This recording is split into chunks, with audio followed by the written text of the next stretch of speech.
ॐ ऐं दुर्गां शिवं शान्तिकरीं ब्रह्मणीं ब्रह्मणोऽप्यां सर्वलोकपुनोतीं च पुनामामि सदा शिवां मङ्गलं शोभनं शुद्धं निष्कलं परमङ्गलं विश्वेश्वरीं विश्वमातां चण्डिकां प्रणमामहं सर्वं देवमयीं देवीं सर्वलोकभयापहं ब्रह्मेश विष्णुनमितं प्रणमामि सदा बिन्धस्तां बिन्धनीलं दिव्यस्थाननिवासिनीं योगिनीं योगजननीं चण्डिकां प्रणमामहं ईशानमात्रं देवविश्वरी विश्वप्रियां प्रणतोऽस्मि सदा दुर्गा संसारवातारिणीं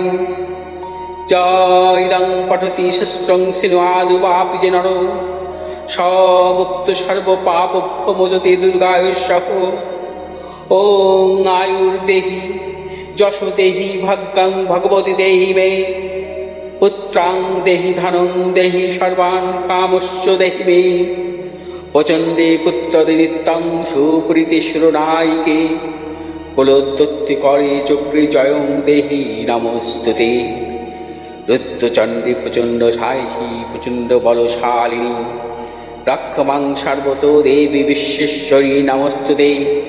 दुर्गे तारिणी दुर्गे तं सर्वाशुभानिवारिणीं धर्मार्थ मोक्षदे देवी नित्यं मे वरदा भव।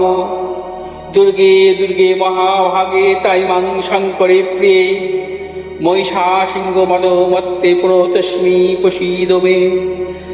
हरो पापं हरो क्लेशं हरो शोकं हरात्मकं हरो रोगं हरो क्षोभं हरो मारि हरिप्रिये। नमस्कार दर्शकबृंद, আমি পণ্ডিতজি ভিগুরচি জাতক বলছি। 6 জুন মঙ্গল সিংহ রাশিতে প্রবেশ করবে এবং 27 জুলাই পর্যন্ত সিংহ রাশিতে অবস্থান করবে।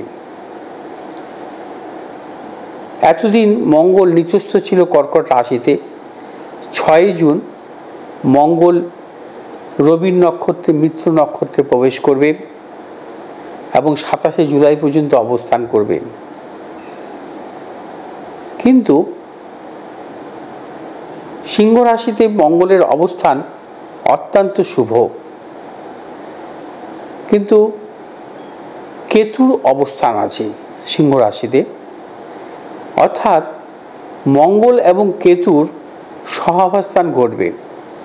একে বলা হয় অঙ্গারক দোষ। অঙ্গারক দোষ নিয়ে আমি এর আগেও আলোচনা করেছি। যদি কখনো কোনো জাতক জাতিকার জন্মছকে মঙ্গল রাহুযুক্ত থাকে বা মঙ্গল কেতুযুক্ত রাহুদৃষ্ট অবস্থায় থাকে, এই অঙ্গারক দোষের সৃষ্টি হয়। এই অঙ্গারক দোষ অত্যন্ত অশুভ দোষ, কারণ জাতক জাতিকার জীবনে অর্থাৎ দাম্পত্য জীবনের সবচাইতে বেশি ক্ষতিকারক হচ্ছে অঙ্গারক দোষ। অঙ্গারক দোষে জাতক জাতিকারা কোনো দাম্পত্য সুখ পায় না। আমরা মূলত অনেক ক্ষেত্রেই যখন জোটক বিচার করি, আমরা কিন্তু লক্ষ্য করি যে বিশেষ করে মাঙ্গলিক দোষ, নানান রকম দোষ দেখি, কিন্তু অঙ্গারক দোষ এমনই একটি দোষ, এই দোষের জাতক জাতিকাদের ক্ষেত্রে কিন্তু কখনোই কিন্তু পারিবারিক জীবন অর্থাৎ স্বামী স্ত্রীর মধ্যে যে বন্ধন সেটা কিন্তু থাকে না সারা জীবন।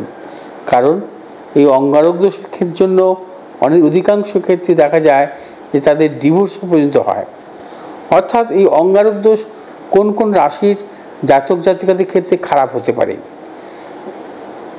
এবং সেটা নিয়ে বলবো। তবে একটি কথা আপনাদের বলবো যে মঙ্গল মূলত যেখানে সবল হয় সে সমস্ত জায়গায় কিন্তু শুভ ফল দান করে।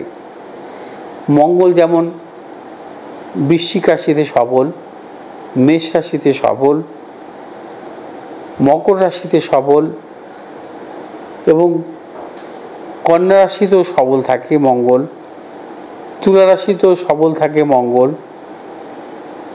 মূলত এই 5-6টা রাশিতেই মঙ্গলের সবল ভাব, এবং এই সমস্ত ভাবে মঙ্গল জন্মকালীন থাকলে সেই জাতক জাতিকার জীবনে নানাবিধ সাফল্য আসে এবং তার জীবনে অর্থনৈতিক সাফল্য, কর্মজনিত সাফল্য, নানা প্রকারের সাফল্য দান করে। কিন্তু মঙ্গল যদি কখনো রাহুযুক্ত অথবা কেতুযুক্ত অবস্থায় থাকে, সেই মঙ্গল কিন্তু শুভফল দান করতে পারে না।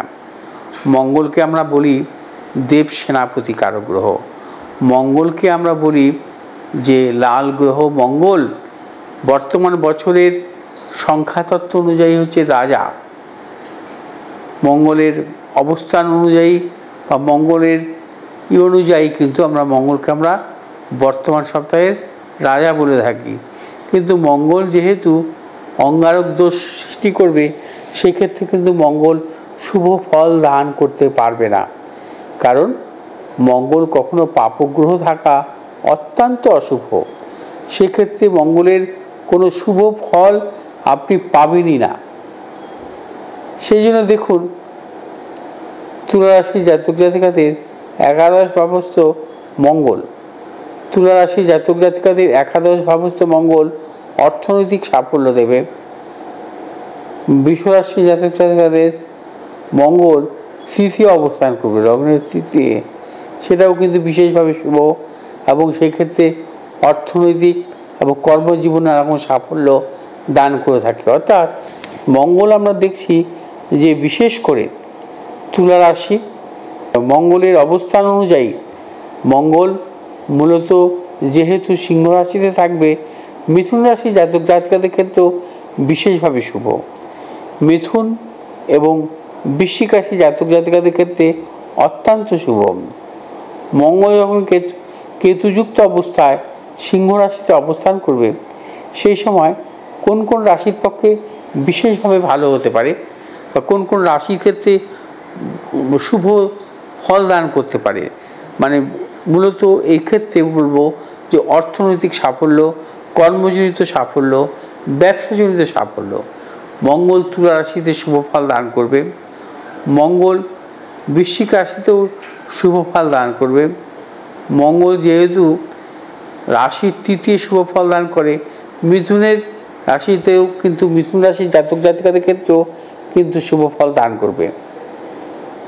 এছাড়াও মঙ্গল শুভ ফল দান করে চতুর্থভাবে অবস্থান করলেও, এবং বৃষ রাশির জাতক জাতিকাদের চতুর্থ ভাব হচ্ছে মঙ্গলের ভাব, এবং বৃষ রাশির জাতক জাতিকাদেরও ক্ষেত্রেও মঙ্গলের অবস্থান বিশেষভাবে শুভ। অর্থাৎ মঙ্গল বৃষ রাশিতে শুভ ফল দান করে। মঙ্গল দান করে হয়ে আপনার মিথুন রাশিতে মঙ্গল শুভ ফল দান করতে পারে, তুলা রাশি জাতক জাতিকাদের ক্ষেত্রেও শুভ ফল দান করতে পারে। বৃশ্চিক রাশি জাতক জাতিকাদের ক্ষেত্রেও মঙ্গল যেহেতু দশমভাবে থাকবে, শুভ ফল দান করতে পারে। এছাড়াও দ্বাদশভাবে অবস্থান মঙ্গলের অত্যন্ত শুভ।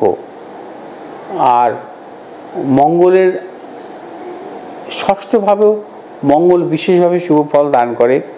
অর্থাৎ মীন রাশি জাতক জাতিকাদের ক্ষেত্রেও মঙ্গলের অবস্থান বিশেষভাবে শুভ।